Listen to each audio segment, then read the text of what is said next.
قرآن پاک کی وہ واحد سورت جس کو صرف ایک بار پڑھنے والا اللہ کا دوست بن جاتا ہے۔ یہ سورت وہی پڑھتا ہے جس سے اللہ تبارک و تعالی چن لیتا ہے۔ بسم اللہ الرحمن الرحیم۔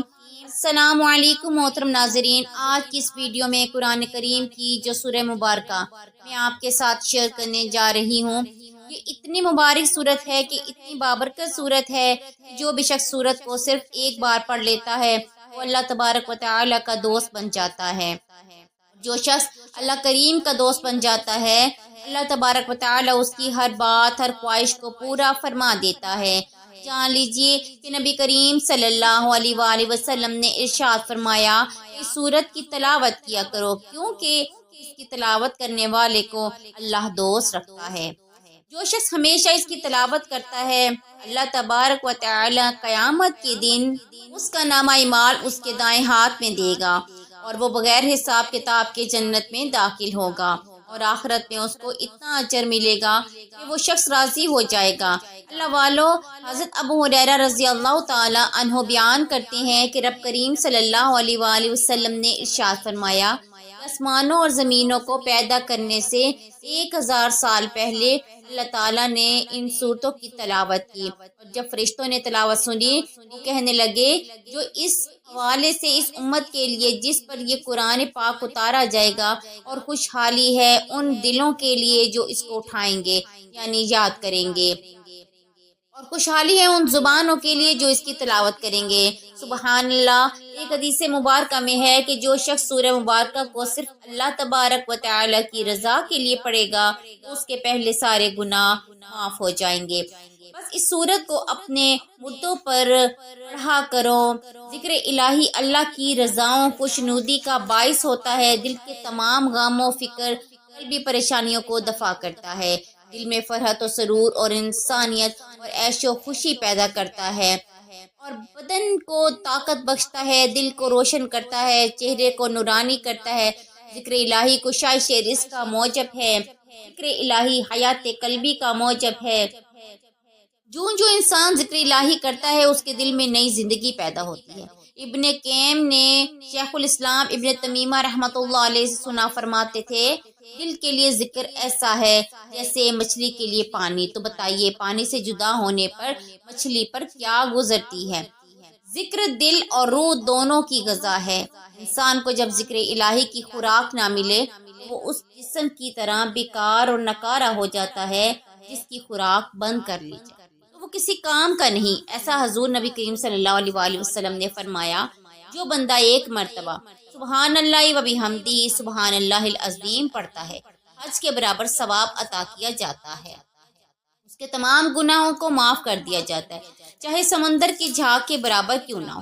ذکر اللہ کی فضیلت ثابت شدہ ہے، لہٰذا جو شخص ہر روز 100 بار یہ تسبیح پڑھتا ہے اسے ہر روز حج کے برابر اجر و ثواب حاصل ہوتا ہے۔ ذکر الہی زنگ اتار دیتا ہے۔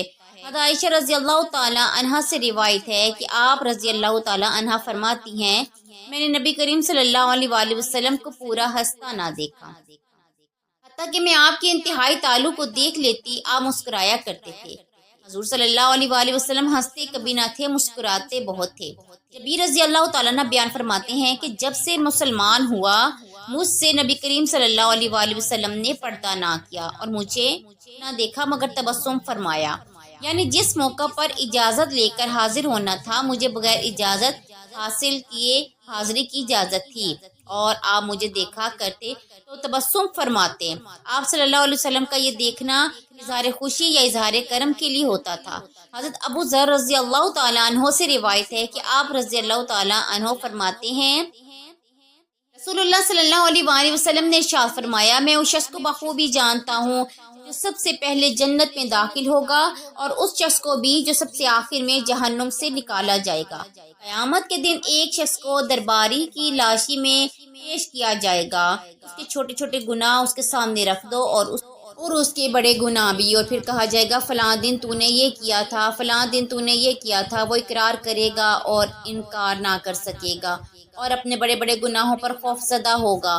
بس کہا جائے گا اسے ہر گناہ سے ہر گناہ کے بدلے میں ایک نیکی دے دی جائے، تو وہ بول اٹھے گا میرے تو اور بھی بہت سے گناہ ہیں جو میں نے یہاں نہیں دیکھے۔ جناب حضرت ابو ذر رضی اللہ تعالیٰ عنہ فرماتے ہیں بس قسم ہے میں نے حضور نبی کریم صلی اللہ علیہ وآلہ وسلم کو دیکھا کہ آپ ہنسے، آپ نے تبسم فرمایا، یہاں تک کہ آپ کے اگلے دانت مبارک نظر آئے، آپ بہت زور سے ہنسے۔ حضور صلی اللہ علیہ وسلم کا ہنسنا، آپ کا مسکرانا تعجب کی وجہ سے تھا۔ جب اس شخص نے صغائر کو نیکیوں میں تبدیل ہوتے دیکھا تو اس کے اندر نیکیوں کی حرص و طمع پیدا ہوئی، تو بول اٹھا میرے بڑے گناہوں کی وجہ سے بھی مجھے نیکیاں دی جائیں۔ سبحان اللہ۔ اللہ والوں، مسلم شریف کی ایک حدیث مبارکہ ہے، حضرت عمر بن اختب انصاری رضی اللہ تعالیٰ عنہ کہتے ہیں کہ ایک دن حضور صلی اللہ علیہ وآلہ وسلم ہم لوگوں کو نماز فجر پڑھا کر ممبر پر تشریف لے گئے اور ہم لوگوں کو خطبہ سناتے رہے یہاں تک کہ نماز ظہر کا وقت آ گیا۔ پھر آپ صلی اللہ علیہ وآلہ وسلم نے ممبر سے اتر کر نماز ظہر ادا فرمائی، پھر خطبہ دینے میں مشغول ہو گئے یہاں تک کہ نماز عصر کا وقت ہو گیا۔ اس وقت آپ صلی اللہ علیہ وآلہ وسلم نے ممبر سے اتر کر نماز عصر پڑھائی، پھر ممبر پر چل کر خطبہ پڑھنے لگے یہاں تک کہ سورج غروب ہو گیا۔ تو اس دن گھر کے خطبے میں حضور نبی کریم صلی اللہ علیہ وآلہ وسلم نے ہم لوگوں کو تمام ان واقعات کی خبر دے دی جو قیامت تک ہونے والے تھے۔ تو جس شخص نے جس قدر زیادہ اس خطبے کو یاد رکھا وہ ہم صحابہ میں سے سب سے زیادہ علم والا ہے۔ حضرت سیدہ ام درداء رضی اللہ تعالیٰ عنہ فرماتی ہیں کہ سیدنا ابو درداء رضی اللہ تعالیٰ عنہ جب بھی بات فرماتے ہیں تو مسکراتے۔ میں نے عرض کی کہ آپ اپنی اس عادت کو ترک فرما دیجئے ورنہ آپ کو لوگ احمق کہنے لگیں گے۔ حضرت ابو درداء رضی اللہ تعالیٰ عنہ فرمانے لگے میں نے جب بھی نبی کریم صلی اللہ علیہ وآلہ وسلم کو بات کرتے سنا تو آپ صلی اللہ علیہ وآلہ وسلم مسکراتے تھے، لہٰذا اس سنت پر عمل کو ترک نہیں کر سکتا۔ اسی طرح حضرت انس بن مالک رضی اللہ تعالیٰ عنہ سے مروی ہے کہ ایک درزی نے حضور نبی کریم صلی اللہ علیہ وآلہ وسلم کی دعوت کی، میں بھی آپ صلی اللہ علیہ وآلہ وسلم کے ساتھ موجود تھا۔ اس نے روٹی اور شوربہ پیش کیا جس میں خشک گوشت کی بوٹیاں اور کدو کے ٹکڑے تھے۔ میں نے دیکھا کہ حضور صلی اللہ علیہ وآلہ وسلم کدو شریف تلاش کر کے تناول فرما رہے تھے، اس کے بعد میں بھی کدو شریف پسند کرتا ہوں۔ اللہ والو، امیر المومنین حضرت ابوبکر صدیق رضی اللہ تعالیٰ عنہ اپنی وفات سے چند گھنٹے قبل ام المومنین حضرت عائشہ صدیقہ رضی اللہ تعالیٰ عنہ سے پوچھا کہ نبی کریم صلی اللہ علیہ وآلہ وسلم کے کفن کے کتنے کپڑے تھے اور آپ کی وفات کس دن ہوئی۔ اس سوال کی وجہ یہ تھی کہ حضرت ابوبکر صدیق رضی اللہ تعالیٰ عنہ کی یہ آخری تمنا تھی کہ ان کی زندگی کے ساتھ ساتھ ان کے آخری تمام معاملات بھی حضور نبی کریم صلی اللہ علیہ وآلہ وسلم کی مبارک سنتوں کے مطابق ادا کیے جائیں۔ آپ رضی اللہ تعالیٰ عنہ کی خواہش تھی کہ مرنے کے بعد مجھے بھی آپ صلی اللہ علیہ وآلہ وسلم کی پیروی نصیب ہو جائے۔ جنگ موتا سے واپسی کا منظر تھا۔ حضرت اسماء بنت امیس رضی اللہ تعالیٰ عنہ مجاہدین کی واپسی کی خبریں سن رہی تھی، اپنے پیارے شوہر حضرت جعفر رضی اللہ تعالیٰ عنہ کی راہ میں آنکھیں بچھائے بیٹھی تھی، بچوں کو بھی تیار کیا ہوا تھا۔ ہر سے آواز سنائی دیتی ہے کہ لیکن یہ جعفر رضی اللہ تعالیٰ عنہ نے ہی بلکہ حضور نبی کریم صلی اللہ علیہ وسلم کی مبارک ذات ہے۔ اسماء رضی اللہ تعالیٰ عنہ اندازے سے ہی سمجھ جاتی ہیں کہ ان کی زندگی کے ہمسفر ہجرت کے ساتھی اور پیارے شوہر حضرت جعفر رضی اللہ تعالیٰ عنہ ان میں نہیں رہے بلکہ وہ شہید ہو چکے ہیں۔ یہی معاملہ ہمارے معاشرے میں ہوتا تو حضرت اسماء رضی اللہ تعالیٰ عنہ کو پوری زندگی بچوں کے ساتھ تنہا حالات کا مقابلہ کرنے کے لیے چھوڑ دیا جاتا، لیکن وہ نبی کریم صلی اللہ علیہ وآلہ وسلم اور ان کی تربیت یافتہ صحابہ کرام رضی اللہ تعالیٰ عنہ کا وسیع القلبی والا دور تھا۔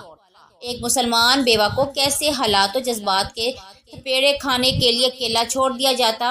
حضرت ابوبکر صدیق رضی اللہ تعالیٰ عنہ نے انہیں اپنی زوجیت میں لے لیا اور بچوں کو باپ جیسی گھنی شفقت اور محبت میسر آ گئی۔ اللہ نے ایک فرزند بھی عطا فرمایا۔ پھر کچھ عرصے کے بعد حضرت ابوبکر صدیق رضی اللہ تعالیٰ عنہ کا وصال ہو گیا۔ حضرت اسماء رضی اللہ تعالیٰ عنہ نے غسل دلایا۔ 2 دفعہ بیوہ ہونے کو ہمارے تنگ نظر معاشرے کے لیے تو انہونی بات ہے۔ وہ غیرت مند رجلان ان باتوں سے ناواقف تھے۔ مسلمان عورت کو فوراً معاشرتی دھارے کی زندگی میں ہم آہنگ کر لیا جاتا تھا تاکہ اسے تنہا نفسیاتی اور جذباتی جنگ نہ لڑنی پڑے۔ اس دفعہ آگے بڑھنے والے غیرت کے پیکر کوئی اور نہیں حضرت علی رضی اللہ تعالیٰ عنہ تھے۔ آپ حضرت جعفر رضی اللہ تعالیٰ عنہ کے چھوٹے بھائی بھی تھے، لیکن صرف بھتیجوں کی کفالت نہیں کی بلکہ فرزند ابو بکر کو بھی اسی محبت سے پالا۔ یہ کیسا معاشرہ تھا جو ایسی عورت کے حقوق کا محافظ تھا؟ آپ کے رشک آتا ہے۔ ایک اور پاک باز صحابیہ حضرت عاتقہ رضی اللہ تعالیٰ عنہ کی مثال پر غور کریں۔ پہلا نکاح حضرت عبداللہ ابن ابو بکر سے ہوا۔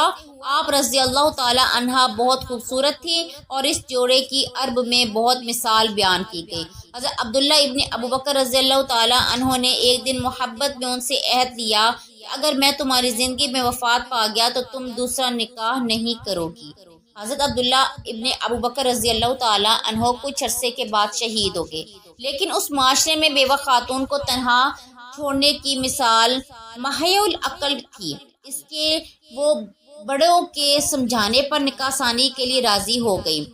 حضرت عمر رضی اللہ تعالیٰ عنہ جو آپ کے چچا زاد بھائی بھی تھے، انہوں نے حضرت آقا رضی اللہ تعالیٰ عنہ کو اپنے نکاح میں لے لیا۔ کچھ عرصے کے بعد حضرت عمر رضی اللہ تعالیٰ عنہ بھی شہید ہو گئے۔ عدت پوری ہونے کے بعد عشرہ مبشرہ صحابی حضرت زبیر رضی اللہ تعالیٰ عنہ نے نکاح کا پیغام بھیجا۔ حضرت عاتقہ رضی اللہ تعالیٰ عنہ ان کے نکاح میں بھی آ گئی۔ کچھ عرصہ کے بعد حضرت زبیر بن عوام رضی اللہ تعالیٰ عنہ نے بھی جام شہادت نوش کیا۔ آپ رضی اللہ تعالیٰ عنہ کے بارے میں مشہور ہو گیا کہ جس سے شہادت کی تمنا ہو وہ آپ رضی اللہ تعالیٰ عنہ سے نکاح کر لے۔ اسی مناسبت سے آپ رضی اللہ تعالیٰ عنہ کو زوجہ شہداء کہا جاتا ہے۔ اللہ والو، آج کی اس اسلامی معلوماتی ویڈیو میں قرآن کریم کی ایک ایسی بابرکت صورت مبارکہ کے بارے میں آپ کو آگاہ کروں گی کہ یہ بابرکت صورت جو شخص بھی پڑھ لے گا اللہ تبارک و تعالیٰ کا دوست بن جائے گا۔ اللہ تبارک و تعالیٰ اس انسان کے پچھلے تمام گناہ معاف فرما دے گا۔ جو بھی شخص اس صورت مبارکہ کو صرف ایک بار پڑھے گا وہ اللہ کا محبوب ترین بن جائے گا۔ اس صورت کو پڑھنے کی توفیق صرف اسی شخص کو ملے گی جسے اللہ تبارک و تعالیٰ چن لیتا ہے، اور سورہ مبارکہ سورہ طٰہٰ ہے۔ اللہ والو، اس سورت مبارکہ کو پڑھنے کا صحیح وقت، طریقہ اور اس کے وظائف میں بتاؤں گی، لیکن اس سے پہلے اس کی فضیلت کے بارے میں ضرور جان لیجیے۔ یہ اتنی بابرکت صورت ہے کہ جو بھی شخص اس صورت مبارکہ کو پڑھ لیتا ہے تو اللہ تبارک و تعالیٰ اس شخص سے راضی ہو جاتا ہے، اسے بے پناہ دولت سے نوازتا ہے، اور ایسا شخص اللہ تبارک و تعالیٰ کا دوست بن جاتا ہے۔ جان لیجیے کہ حضرت عمر رضی اللہ تعالیٰ عنہ اسلام کو قبول کرنے سے پہلے اسلام کے سخت مخالف تھے۔ ایک دن وہ نبی کریم صلی اللہ علیہ وآلہ وسلم کو نعوذ باللہ قتل کرنے کے ارادے سے نکلے۔ راستے میں نعیم بن عبداللہ نے انہیں روکا اور کہا، پہلے اپنی بہن فاطمہ اور بہنوئی سعید بن زید کو دیکھو، وہ بھی مسلمان ہو چکے ہیں۔ یہ سن کر عمر رضی اللہ تعالیٰ عنہ غصے سے بھر گئے اور سیدھا اپنی بہن کے گھر پہنچے۔ اس وقت وہ دونوں حضرت خباب بن الحارث رضی اللہ تعالیٰ عنہ سے قرآن سیکھ رہے تھے اور سورۃ طٰہٰ کی تلاوت ہو رہی تھی۔ حضرت عمر رضی اللہ تعالیٰ عنہ گھر میں داخل ہوئے تو تلاوت رک گئی۔ حضرت عمر رضی اللہ تعالیٰ عنہ نے اپنے بہن اور اپنے بہنوئی کو مارا۔ اس پر ان کی بہن کے چہرے سے خون بہنے لگا، لیکن انہوں نے بڑے حوصلے سے کہا، اے عمر، تو جو چاہے کر، ہم مسلمان ہو چکے ہیں اور محمد عربی صلی اللہ علیہ وآلہ وسلم پر ایمان لا چکے ہیں۔ یہ سن کر حضرت عمر رضی اللہ تعالیٰ عنہ کا دل نرم پڑ گیا اور انہوں نے کہا، اچھا وہ کلام مجھے بھی سناؤ جو تم پڑھ رہے تھے۔ انہوں نے کہا کہ آپ ناپاک ہیں، پہلے غسل کریں، وضو کریں، پھر ہم آپ کو سنائیں گے۔ حضرت عمر رضی اللہ تعالیٰ عنہ نے غسل کیا، پھر ان کے سامنے سورۃ طٰہٰ کی ابتدائی آیات کی تلاوت کی گئی۔ جب حضرت عمر رضی اللہ تعالیٰ عنہ نے قرآن کریم کی یہ تلاوت سنی تو وہ لرز گئے اور کہا، یہ کلام انسان کا نہیں ہو سکتا۔ بس پھر انہوں نے نبی کریم صلی اللہ علیہ وآلہ وسلم کے پاس جا کر اسلام قبول کر لیا۔ یعنی معلوم یہ ہوتا ہے کہ قرآن کریم کی یہ سورہ مبارکہ بہت فضیلت والی ہے، بہت برکت والی ہے۔ یہ اس سورت کی تلاوت اپنی زندگی میں ایک مرتبہ لازمی کرنا۔ اللہ والو، اس سورت مبارکہ کے بڑے بڑے عاملین یہ بتاتے ہیں کہ اس سورہ مبارکہ کو اگر صبح فجر کی نماز کے بعد پڑھا جائے تو پڑھنے والے کے دل کو سکون اور دن بھر کے لیے روحانی قوت نصیب ہوتی ہے، اور اگر اسے نماز ظہر یا عصر کے بعد پڑھا جائے تو چند ہی دن کے عمل کے بعد آپ اپنے کاروبار میں غیر معمولی ترقی اور بڑھوتری دیکھیں گے کہ آپ کا کاروبار کتنی تیزی سے بڑھ رہا ہے۔ رزق کی فراوانی شروع ہو جائے گی۔ اگر اس سورت مبارکہ کو عشاء کی نماز کے بعد یا رات کو سونے سے پہلے پڑھیں گے تو آپ کے دل و دماغ کو سکون حاصل ہوگا اور محبت کے جذبات آپ کی شخصیت میں نمایاں ہوں گے۔ اس سورہ مبارکہ کو پڑھنے کا مکمل طریقہ بھی جان لیجئے کہ سب سے پہلے باوضو حالت میں 3 بار درود ابراہیمی پڑھیں گے، جو ہم ہر نماز میں تشہد کی حالت میں پڑھتے ہیں۔ درود ابراہیمی جو ہم نماز کے اندر پڑھتے ہیں، اسی درود پاک کو آپ نے پڑھنا ہے۔ ایک بار ثواب کی نیت سے میرے ساتھ مل کر پڑھ لیجئے۔ اللہم صلی علی محمد وعلی آل محمد کما صلیت علی ابراہیم وعلی آل ابراہیم انک حمید مجید۔ اللہم بارک علی محمد وعلی آل محمد کما بارکت علی ابراہیم وعلی آل ابراہیم انک حمید مجید۔